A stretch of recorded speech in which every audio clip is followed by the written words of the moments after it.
பரஞ்சோதி வரானே, அவன்கிட்ட வாங்கின பணத்தை தள்ளையனா கட்டி வச்சு தோலை உரிச்சு விடுவானே. நான் என்ன பண்ணுறது? அவன்லாம் ஒரு மனுஷன். அவன்கிட்ட நான் கடை வாங்கினதுக்கு 4 ஊடு பிச்சை எடுத்து தின்றுக்கலாம். அவன் ஒரு மனுஷன். அவன் வர மாதிரி தெரியுது. எதுக்கும் ஓடி போய் ஒளிஞ்சுக்குவோம்.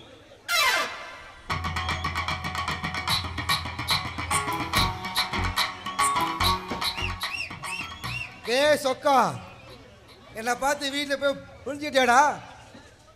அது என்னடா எனக்கு கணவனை மட்டும் போய் எல்லாம் வீட்டில் போய் ஒழிஞ்சுக்கிறீங்க. நீயா வெளியே வந்துடு, இல்லை நான் எதையுமே அடிச்சு எடுத்து வந்துடுவேன். பாடல் வெளியா மன்னிச்சிடுங்க சாமி. உங்க பணத்தை நான் எப்படியாச்சும் கொடுத்துட்றேன் சாமி. எப்படியாச்சும் அடுத்த வருஷத்துக்குள்ளார கொடுத்துறேன் சாமி. மன்னிச்சிடுங்க சாமி. ஏடா ஏடா பணம் வாங்கி எத்தனை நாள் ஆச்சு? வட்டியும் வரல, அசலும் வரல. இன்னைக்கு வந்தால் நாளைக்கு வாங்குற, நாளைக்கு வந்தால் நாளானைக்கு வாங்குற, நாளானைக்கு வந்தால் அடுத்த வாரம் வாங்குற, அடுத்த மாதம் வாங்குற. எனக்கு இதான் வேலையாடா? ஏடாடே பரஞ்சோதி, ஏட பணம் வாங்கி வாங்கி கறி சோறு ஆக்கி திங்க தெரியுது இல்ல? பணத்தை கொடுக்க வைக்கல. அடாடே பணம் இல்லை பரஞ்சோதி. பணத்தை தரியா வேட்டி உருட்டுமா? ஐயோ வேணாம் பரஞ்சோதி. உனக்கடா பேச்சு? ஆன கடை கொடுக்க துப்பு இல்ல, உனக்கடா வேட்டி வேட்டி? ஐயோ பரஞ்சோதி, நீ உள்ள ஒண்ணும் போடலையா? நீ என்னைக்கு போட்ட போறதுக்கு வேண்டா. உள்ள ஒண்ணும் போடல, என்ன போட்டுருக்க? வர வழியில கீழே கிடந்தது பரஞ்சோதி, அதான் எடுத்து போட்டுக்கிட்டேன். போல மான கட்டவன பணத்தை குடுறா. எங்கடா அப்பா போனா? டேய் அப்பா மாதே, எங்கடா இருக்க? காப்பாத்துடா. யாரே நீ வேஸ்ட் விடியா? நீ யாரா? அதே சொக்கனோட அப்பா மாதே. நீதான் சொக்க அப்பா மாதா? ஆமாயா. அப்ப நீ வா. ஏண்டா நீயும் உங்க ஒப்பனையாட்ட பணம் வாங்குவீங்க, வாங்கி திம்பிங்க. அவன் வந்தா நாளைக்கு போவோமோ இன்னைக்கு போவோமோ இடம் நஷ்டிக்கிறீங்க. பணத்தை குறா. எதே மகன் நல்ல வருஷத்துக்கு 5 10 வாங்கியிருப்பான். அதுக்காக வேட்டியை பிடிக்கலாமா ஐயா? 5 10 வா? அடா மடையா, 2000 பொற்காசு வாங்கி சாப்பிட்டுக்காண்டா. 2000 பொற்காசு. அப்படி பார்த்தா இந்த ஊர்ல கடை வாங்கணும் எல்லாம் வேட்டி இல்லாம தான் அலையணும். அதை பத்தி எனக்கு கவலை இல்லடா. எனக்கு பணத்தை குறா. பரஞ்சோதி, இப்போ இந்த பணத்தை எடுத்து போய் அப்படி என்ன பண்ண போற பரஞ்சோதி? மடையா, அந்த பணத்தில் தானே என் பொண்ணு நீல வேலைக்கு சும்மா ஜாம்னு கல்யாணம் பண்ணணும். மாப்பிள்ளை பார்த்துட்டீங்களா? இப்போதான் மாப்பிள்ளை பார்த்துட்டு இருக்கேன். ஏன் நான் ஒன்று சொன்னா கோச்சிக்க மாட்டீங்களே? சொல்லு. உங்கள் பொண்ணுக்கு சிங்கக்குட்டி ஆட்டம் என் மகன் இருக்கிறான். உங்கள் பொண்ணை ராணி மாதிரி வச்சு காப்பாற்றுவோம் பரஞ்சோதி. யாரு இவன்? சிங்கக்குட்டியா? ஏய் நல்லா போறாடே, இவன் சிங்கக்குட்டியா? பார்த்தா குரங்கு குட்டியோட ஒரு சிங்கக்குட்டியாடா? ஆமாம் என் மகன் பார்த்தா ஒரு குரங்குட்டி மாதிரி தான் இருக்கிறான். அவன் குரங்கு தான் அவன். பரஞ்சோதி, என் மகன் வாங்கின கடன் எங்களால் அடைக்க முடியாது. ஏதோ உங்கள் பொண்ணு கொடுத்தா நாங்கள் வாங்கின கடன் அடைஞ்ச மாதிரி இருக்கும். மற்றதுக்கு உங்கள் பொண்ணுக்கு மாப்பிள்ளை தனமாக இருக்கும். அப்படியே அம்பிமன்னர் சொல்லி என் மகனுக்கு ஒரு வேலைக்கு ஒன்று ஏற்பாடு பண்ணியிருப்பாரு ஜோதி. யார் இவனுக்கா? ஆஹா சரிடா, சரிம்மா. அது நீ சொல்கிறதா ஒத்துக்கிறேன். என் பொண்ணு உன் பையன் சொக்கனுக்கு கல்யாணம் பண்ணி தரேன். சரி பரஞ்சோதி. ஆனால் ஒரே ஒரு நிபந்தனை. என்ன நிபந்தனை பரஞ்சோதி? என்னன்னா, எங்கள் குல வழக்கப்படி மாப்பிள்ளையும் பொண்ணும் கல்யாணத்துக்கு வரைக்கும் பார்க்கக்கூடாது. கல்யாணம் முடிச்சு முதலருக்கு போறா பத்தியா? ஆமா பரஞ்சோதி. அப்பா தான் உன் பையனை பொண்ணு பார்க்கணும். சரிங்க பரஞ்சோதி. அப்பா கம்முனிருடா. அப்பா பொண்ணு எப்படி இருக்குன்னு கேட்டு சொல்லுப்பா. என்னடா ஒரு பிரச்சனை? மாமா, உங்க பொண்ணு எப்படி இருக்குன்னு சொன்னீங்கன்னா எனக்கு சந்தோஷமா இருக்கும். என் பொண்ணை பத்தி நானே என் வாயால் சொல்லக்கூடாது, இருந்தாலும் சொல்றேன். சொல்லு. அந்த நிலாவையும் எலும்பிச்சு பழத்தையும் ஐயோ தூள் சந்தனத்தையும் சேர்த்து அரைச்சி வச்சா எப்படி சும்மா தக தக தக தக தகன்னு மின்னுமோ அந்த அளவு என் பொண்ணு சும்மா தக தக தக தகன்னு மின்னுவா. போதும், நீங்க சொன்னதே எனக்கு ரொம்ப சந்தோஷமா இருக்கு. உங்க பொண்ணை நானே கட்டிக்கிறேன் மாமா. இந்த ஊர்ல அப்படியே மட்டும் நீங்க பார்க்கவே முடியாது. அந்த அளவு அருமையா இருப்பா. டேய் சொக்கா, நீ கொடுத்து வச்சவன்டாடே. பொண்ணே இல்லாத உனக்கு இப்படி ஒரு பொண்ணா? டே சொக்கா, உங்க அப்பனோட திறமையை பாத்தியாடா? ஒரே கல்லில் 3 மாங்காய் அடிச்சுடா. நீ வாங்கின கடனையும் அடிச்சுட்டேன். 10ஆவதுக்கு உனக்கு பொண்ணுக்கு ஒன்று ஏற்பாடு பண்ணி சொல்லிட்டேன்டா. அப்படியே அம்பிமன்னர் சொல்லி உனக்கு வேலைக்கும் ஏற்பாடு பண்ணிட்டேன்டா. சரிடா, சரி. நான் போய் கல்யாணத்துக்கு ஆகி வேண்டிய வேலையை பார்க்குறேன். சரி சரியா? பரஞ்சோதி. நாளைக்கு காலையில நம்ம ஊரு காமோச்சம்மன் கூட கல்யாணம். சரியா? சரி காலை வந்துடுறா. சரி பரஞ்சோதி, சரி பரஞ்சோதி. அந்த நிலாவையும் எலுமிச்சம்பழத்தையும் சேர்த்து அரைச்ச மாதிரி அப்படி ஒரு கலராமே, இவனுக்கு இப்படி ஒரு பொண்ணா? நம்பவே முடியலையே. அப்பா, நீ ஒரு சகலகலா வல்லவன்டா.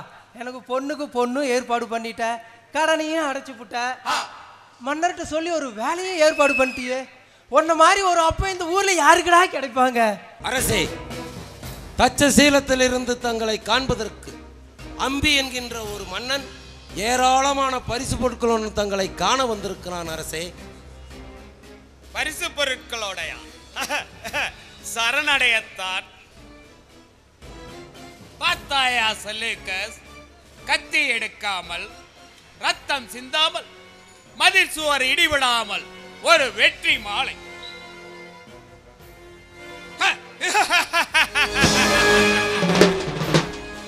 குதிரைகளின் குளம்பொலி கேட்டு எதிரிகளின் இதயம் துடிக்க மறந்து நிற்க வேண்டும். எதிர்த்து நின்றால் என்ன செய்வதென்றே தெரியாமல் உயிர் தப்பாது உதிரம் மிஞ்சாது என்று பிணத்தோடு பிணமாக உயிரோடு உருள வேண்டும். பெருமீரம் படைத்தது பாரத நாடாம். அஞ்சாத நெஞ்சத்தோடும் நெஞ்சிய வீரத்தோடும் களம் காணும் பெரும் படையாம். வீர வரலாற்றை மறந்துவிட்டு தலை கவிழ்ந்து நடை தளர்ந்து கால்கடுக்க காத்து நிற்கின்றார். கேட்டால் நாடாளும் அரசன் என்பான், மார்தட்டிக் கொண்டு மாவீரன் அம்பி என்பான். அம்பியை உடனே வரச்சொல்.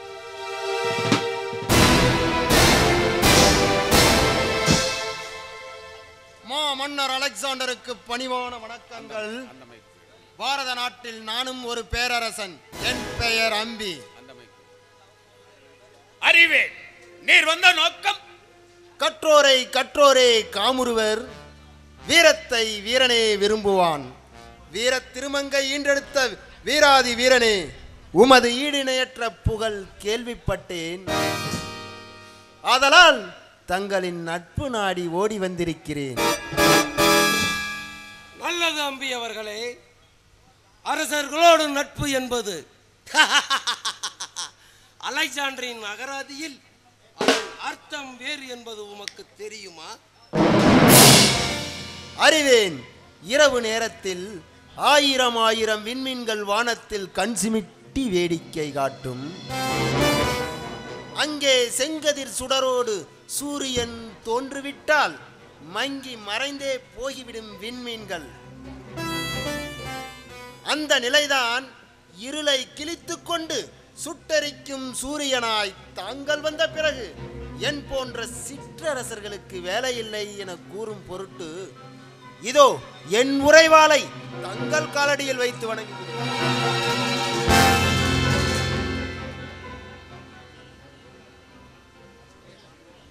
அம்பி, உனது அழகான பேச்சு, பக்குவமாய் அது எடுத்துரைக்கும் பாங்கு என்னை வெகுவாக கவர்ந்து விட்டு இன்று முதல் நீர் எனது நண்பன்.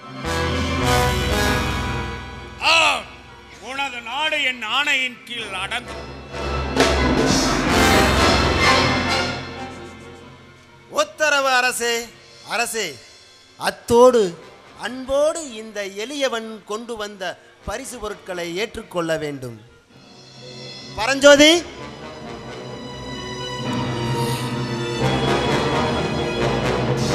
உலகத்தின் மூளை முடுக்கெல்லாம் தேடி அலைந்து தேர்ந்தெடுத்த பொருட்களை பரிசாக கொண்டு வந்திருக்கிறேன். ஏற்றுக்கொள்ள வேண்டும். இதோ கொற்கையின் முத்து, கொங்கு நாட்டு தங்கம், கோசல நாட்டு கோமேதகம், சீனத்து பட்டு,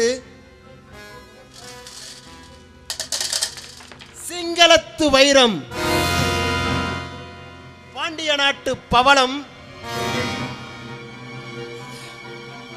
யவனத்து மது வகைகள் என பல வகைகள் கொண்டு வந்திருக்கிறேன். ஏற்றுக்கொள்ள வேண்டும் அரசே. அருமை நண்பா, இன்றிலிருந்து நீர் எனது நண்பன். உன் நண்பன் என் நண்பன், உன் பகைவன் என் பகைவன். அம்பி அவர்களே, சில நாட்கள் எனது விருந்தினராக நீங்கள் தங்கி செல்ல வேண்டும். காலல் கோட்டையில் படைதளம் அமைத்து மாதம் ஒன்றாகிவிட்டது. மாவீரன், அடங்காத போர் வீரன் என்று கூறும் அளவிற்கு அரசன் யார் உள்ளார்? இருக்கின்றான் மாவீரன், யமனாலும் வெல்ல முடியாத போர்ப்படை தலைவன் என்று மார்தட்டிக் கொண்டு எதிர்க்க எவரும் இல்லை என இருமாத்து தலையிறுக்கி திரிகின்ற புருஷோத்தமன் இருக்கின்றான். தாங்கள் ஆணையிடுங்கள். தங்களின் பெரும் படையும் எனது சிறும் படையும் சேர்ந்து சென்றால் ஒரு நாள் பொழுதில் வீழ்த்தி விடலாம்.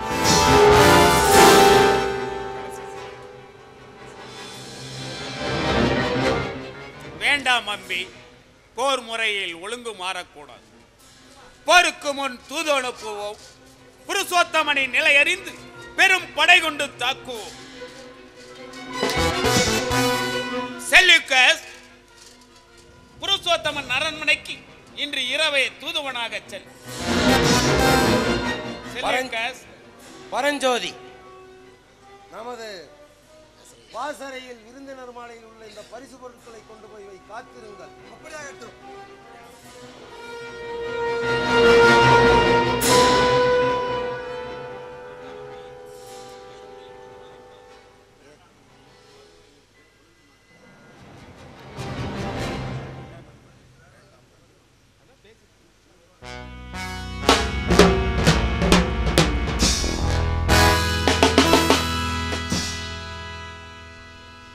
அதுதானே அலெக்சாண்டருக்கு வேண்டும். ஒருவனை எதிர்த்து போரிட்டு வெற்றி கண்டு அடுத்தவனை நாடிச் சென்று போரிடுவதற்கு எதிரிகளை ஒன்றாக்கி ஒரே நேரத்தில் போரிட்டு வெற்றி கொடியை நாட்ட வேண்டும். ஒருவனோடு போரிட்டு பல மன்னர்களை வெல்வது அலெக்சாண்டருக்கு மிகவும் பிடிக்கும். அலெக்சாண்டர் அவர்களே, புருஷோத்தமனை அறியாமல் பேசுகின்றீர்கள். புருஷோத்தமனை அறிய வேண்டிய அவசியம் எனக்கு இல்லை.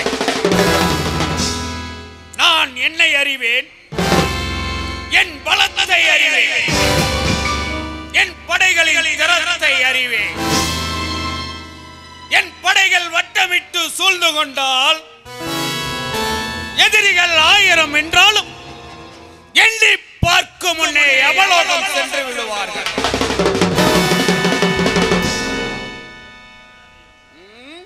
அம்பி அவர்களே, நீர் வேண்டுமானால் புருஷோத்தமனுடன் சேர்ந்து வரலாம். ஐயோ அலெக்சாண்டர் அவர்களே, என்ன கூறிவிட்டீர்கள்? நான் தங்களை எதிர்ப்பதா? நண்பன் என்று கூறினீர்கள், அதே வாயால் எதிரி என்று கூறாதீர்கள். நான் தங்களின் அடிமை. புருஷோத்தமன் விரைவில் வீழ்ந்து அழிவதை பார்த்து ரசிக்க வேண்டும் என்ற எண்ணத்தில் கூறிவிட்டேன். என்னை மன்னியுங்கள். புருஷோத்தமன் அலெக்சாண்டரை எதிர்த்தால் வீரன் என்று களம் தேடி வந்தான். அவனை வெல்வேன், சிறைபிடிப்பேன், சித்தரவதை செய்வேன். அது போதும், அது போதும். அம்பி அவர்களே, காத்திருங்கள். புருஷோத்தமனை கைது செய்து அவனது அரண்மனைக்கே அழைத்துச் செல்வோம். அவனுக்கு வழங்கப்படும் தண்டனையை தாங்களே வழங்கலாம்.